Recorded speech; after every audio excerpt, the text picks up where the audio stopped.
नमस्कार विद्यार्थी मित्रांनो, मी तुमच्यासाठी आज एक अतिशय महत्त्वाचा व्हिडिओ घेऊन आलेलो आहे।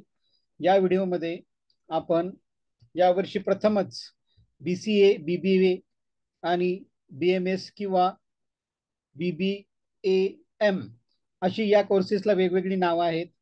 या कोर्सेससाठी पहिल्यांदाच महाराष्ट्रामध्ये आणि महाराष्ट्राबाहेरच्या विद्यार्थ्यांसाठी CET परीक्षेतून प्रवेश दिले जाणार आहेत। या अगोदरच्या वर्षांमध्ये CET घेतली जात नव्हती। प्रथमच AICTEच्या अंडर हे कोर्सेस आल्यामुळे यावर्षी प्रथमच CET होणार आहे। तर माझी अशी विनंती राहील की सर्व 12वीच्या विद्यार्थ्यांनी जी आर्ट, सायन्स किंवा कॉमर्स या शाखेतून परीक्षा दिलेली आहे त्या विद्यार्थ्यांनी आपल्या इतर मित्रांना पण हा व्हिडिओ शेअर करावा, म्हणजेच त्यांना CET साठी नोंदणी करण्यात कुठलीही अडचण येणार नाही।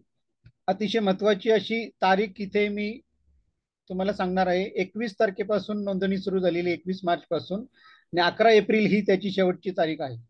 आज 5 एप्रिल आहे, तर थोडेच दिवस रजिस्ट्रेशनसाठी शिल्लक राहिलेले आहेत। रजिस्ट्रेशनसाठी आपण www.mahacet.org या राज्य सामायिक प्रवेश परीक्षेचं अधिकृत हे संकेतस्थळ आहे, वेबसाईट आहे। यावरती जाऊन आपण नोंदणी करायची आहे लवकरात लवकर। मी आपल्याला दोन्ही भाषेमधली सूचना तुम्हाला दाखवत आहे, इथे तुम्ही बघू शकता। 11 एप्रिल 2024 ही रजिस्ट्रेशनची शेवटची तारीख आहे आणि परीक्षाच्या तारखा पण डिक्लेअर झालेल्या आहेत। लक्षात घ्या, परीक्षा ही तुमची मे महिन्यामध्ये मंडे म्हणजे सोमवारी 27 मे 2024 ते बुधवार 29 मे 2024च्या दरम्यान होणार आहे। तर आपण हा व्हिडिओ जास्तीत जास्त विद्यार्थ्यांना शेअर करावा, म्हणजे त्यांना रजिस्ट्रेशन करता येईल आणि ते प्रवेशापासून वंचित राहणार नाहीत। धन्यवाद।